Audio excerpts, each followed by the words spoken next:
Sheikh chilli ससुराल में। अब शेख चिल्ली के बारे में तो आप काफ़ी कुछ जान ही चुके होंगे। वो क्या है ना कि हमारे शेख चिल्ली का दिमाग कुछ ज़्यादा ही तेज चलता है। उसी चलते दिमाग के कारण शेख चिल्ली की माँ को रोज उनके उल्हाने सुनने पड़ते थे। अंत में एक दिन ऊबकर उन्होंने शेख चिल्ली को घर से निकाल दिया। शेख चिल्ली घर से निकलकर पड़ोस के एक दूसरे गांव में चले गए। वहां उन्होंने एक झोपड़ी बनाई और रहने लगे। उनका स्वभाव बहुत ही खुशदिल था, इसलिए गांव के लोग उनके मित्र हो गए। उन्होंने उनकी बड़ी मदद की और उनका रोटी पानी का खर्च चलने लगा। उसकी जिंदादिली के चलते गांव के मुखिया की लड़की रजिया उस पर आशिक हो गई। गांव के कुछ नौजवान भी शेख चिल्ली के हिमायती थे। उन्होंने एक दिन दबाव डालकर मुखिया की लड़की रजिया से उसकी शादी करवा दी। शेख चिल्ली को शादी में दान दहेज में कुछ रुपए तथा जेवरात भी मिला। शेख चिल्ली अपनी औरत तथा शादी में मिले हुए रुपए और जेवरात लेकर अपने गांव वापस लौट आए। गांव में लौटकर शेख चिल्ली अपनी माँ से मिले तथा बोले, माँ देख, मैंने मुखिया की लड़की से शादी कर ली है। शेख चिल्ली की माँ ने देखा कि बेटा बगल के गांव वाले मुखिया की लड़की से शादी कर लाया है। उनकी माँ ने ये भी देखा कि शेख चिल्ली दहेज में बहुत सी दौलत तथा सामान इत्यादि ले आया है, तो वह मन ही मन बहुत खुश हो गई। परंतु वह जानती थी कि शेख चिल्ली एक बिल्कुल बेकार लड़का है। इसको पैसा कमाने का कोई भी हुनर तो मालूम है नहीं। इसलिए वह कहने लगी, बेटा तू तो महा बेकार आदमी है, तेरे किए कुछ भी होने का नहीं। यह सुनकर शेख चिल्ली ने कहा, माँ मैंने इतना बड़ा काम किया है, क्या यह कम है? उसकी माँ ने कहा, बेटा यह बिल्ली के भाग से छीका टूट गया है। तू अगर अपने मन से जानबूझकर कोई काम करे और उसमें कोई तरक्की करके 4 पैसे कमा कर ला सके तो मैं जानूं। तू मुझे बुढ़ापे में सुख तो कभी दे ही नहीं सकता। यह सुनकर शेख चिल्ली ने कहा, माँ तू ऐसा मत बोल, मैं वक्त आने पर तेरे लिए कुछ भी कर सकता हूँ। इसी तरह कुछ और वक्त बीत गया। उसकी औरत नैहर चली गई और 1 साल बीत गया। एक दिन उसने ससुराल जाने की ठान ली।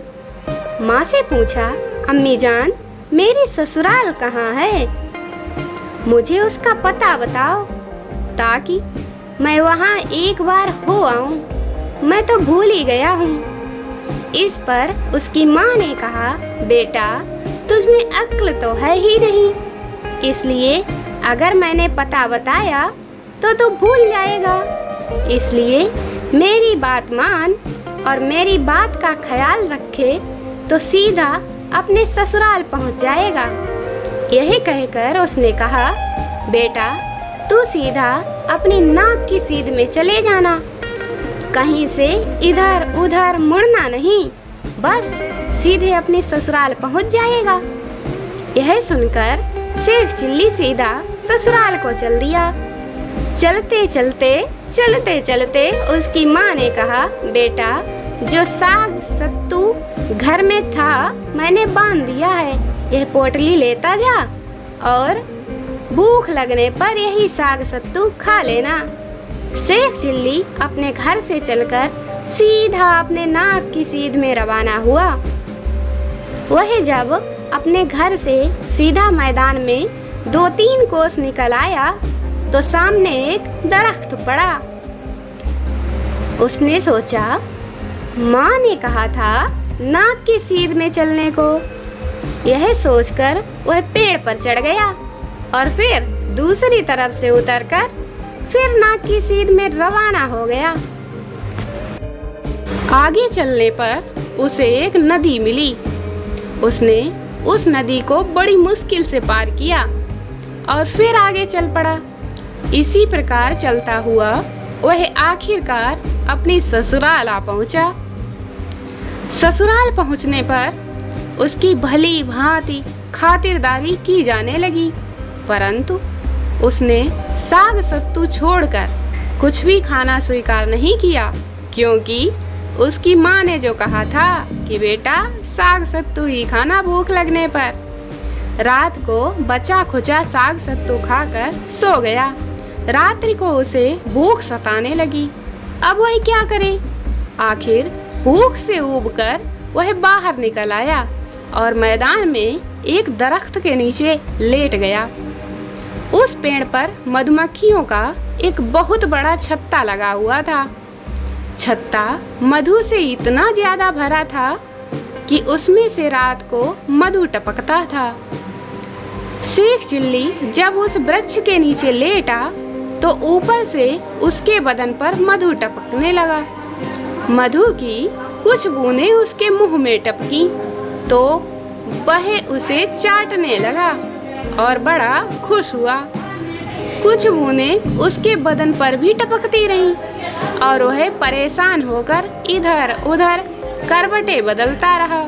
शेख चिल्ली बेवकूफ तो था ही, उसे इस बात का पता ही नहीं लगा कि आखिर पेड़ पर से क्या चीज उसके बदन पर टपकती है। आखिरकार लाचार होकर वह वहां से उठा और घर के भीतर घुसकर एक कोठरी में जाकर सो गया। उस कोठरी के अंदर धुनी हुई रुई रखी हुई थी। शेख चिल्ली को नर्म नर्म रुई मिली तो उसी में आराम के साथ जाकर सो गया। उसके बदन के चारों ओर शहद तो लिपटा ही हुआ था। अब धुनी हुई रुई उसी के साथ बदन भर में चारों ओर चिपक गई और उसका बदन और उसकी शक्ल अजीब किस्म की हो गई। सुबह हुई तो शेख चिल्ली की औरत कुछ रुई निकालने उस कोठरी में घुसी। तब तक शेख चिल्ली जाग उठा था। उसको ऐसे रूप में देखकर उसकी औरत चीख उठी। उसने हिम्मत बांधकर पूछा, तुम कौन हो? शेख चिल्ली ने जोर से डांट कर कहा, चुप। वह बाहर भागी और अपनी माँ से जाकर कहा, अम्मा उस रुई वाली कोठरी में चुप घुस गया है। उसकी शक्ल बहुत भयानक है। यह सुनकर उसकी माँ ने पड़ोसियों को इकट्ठा किया। कई लोग उस कोठरी में घुसे। शेख चिल्ली को देखकर सबने पूछा, तुम कौन हो भाई? शेख चिल्ली ने फिर चिल्लाकर कहा, चुप।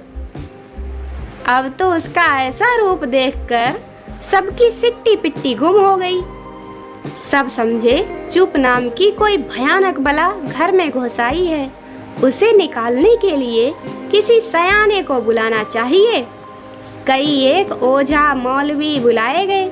सबने कितने ही मंत्र तंत्र किए, मगर वह चुप नाम की बला नहीं निकली। आखिर हार कर मौलवियों ने सलाह दी कि आप लोग यह मकान खाली करके किसी दूसरे मकान में चले जाइए, वरना वह बला आप लोगों का सत्यानाश कर देगी। शेख चिल्ली के ससुराल वालों ने यह मकान खाली कर दिया और दूसरे मकान में चले गए। शेख चिल्ली को अवसर मिल गया और वह रात्रि के समय उस कोठरी से निकलकर बाहर की ओर भागा। रास्ते में कुछ चोर दिखाई पड़े। आगे एक किसान के बहुत से भेड़ वगैरह बंधे थे। शेख चिल्ली चोरों के डर के मारे उन्हीं भेड़ बकरियों के बीच जा घुस कर बैठ गया।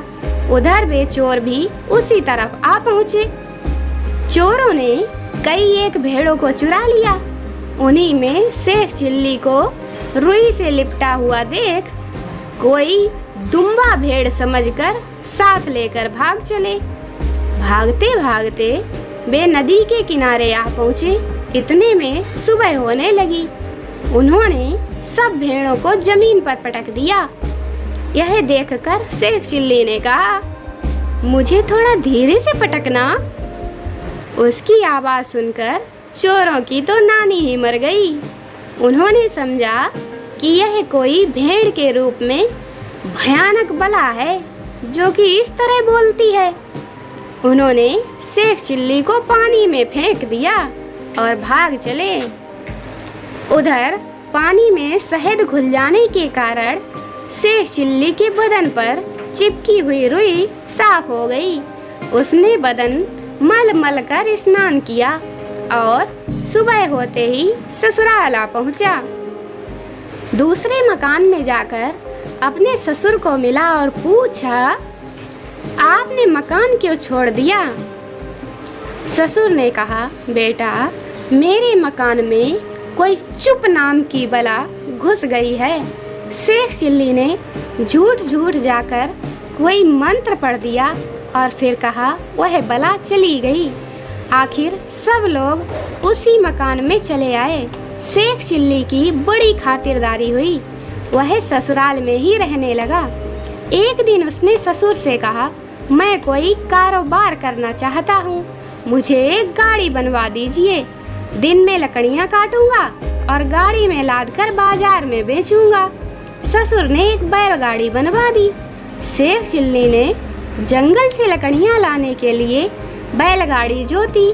बैलगाड़ी लेकर वह चला तो कुछ आगे जाकर गाड़ी जंगल में चर्र चू की आवाज निकालने लगी। शेख चिल्ली ने सोचा, यह मेरे कारोबार का पहला दिन है और यह गाड़ी अपशगुन कर रही है। आरे की मदद से गाड़ी को काटकर शेख चिल्ली ने टुकड़े टुकड़े कर दिया तथा उसे वहीं फेंक फाक कर आगे लकड़ी काटने चल दिया। शेख चिल्ली एक मोटा पेड़ देखकर उसी पर चढ़ गया।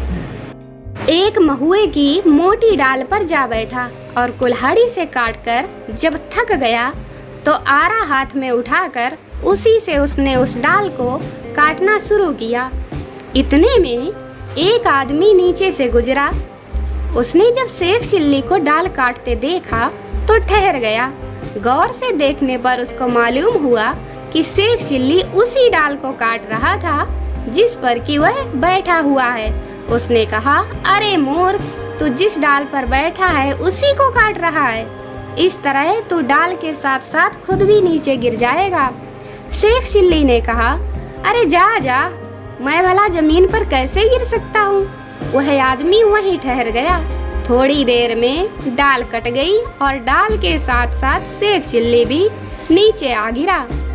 तब शेख चिल्ली उसको कहने लगा, आप तो बहुत बड़े पहुँचे हुए आदमी मालूम होते हैं, मुझे यह तो बताइए कि मैं कब मरूंगा।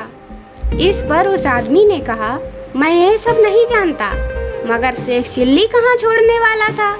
उसने उसका पीछा पकड़ लिया तो उसने पीछा छुड़ाने के लिए कहा, तू आज शाम को मर जाएगा। यह कहकर वह आदमी तो चला गया। अब शेख चिल्ली ने सोचा कि मुझे आज शाम को मर ही जाना है, तो अच्छा है कि पहले से ही कब्र के अंदर लेट जाऊं, ताकि मेरे मरने के बाद मेरे रिश्तेदारों को कब्र खोदनी ही ना पड़े। ऐसा सोचकर वह उसी जंगल में एक गड्ढा खोदकर उसमें लेटा रहा। उसी तरफ से एक आदमी जा रहा था। उसके पास एक मटका था। वह गाना गाता जा रहा था कि कब्र के अंदर जिंदा दूल्हा लेटा, बेचारी दुल्हन इंतजार करे, जो वादा करे वो निभा ना पाए, ऐसे कोई किसी से क्यों प्यार करे। इतना सुनते ही शेख चिल्ली को अपनी पत्नी की याद आई और वह सब कुछ भूलकर अपनी ससुराल की तरफ दौड़ पड़ा और अपनी बीवी को विदा कराकर खुशी खुशी अपने घर चल दिया। दोस्तों, वीडियो को लाइक करें, शेयर करें, चैनल को सब्सक्राइब जरूर करें। मिलते हैं अगले वीडियो में, तब तक के लिए बाय बाय।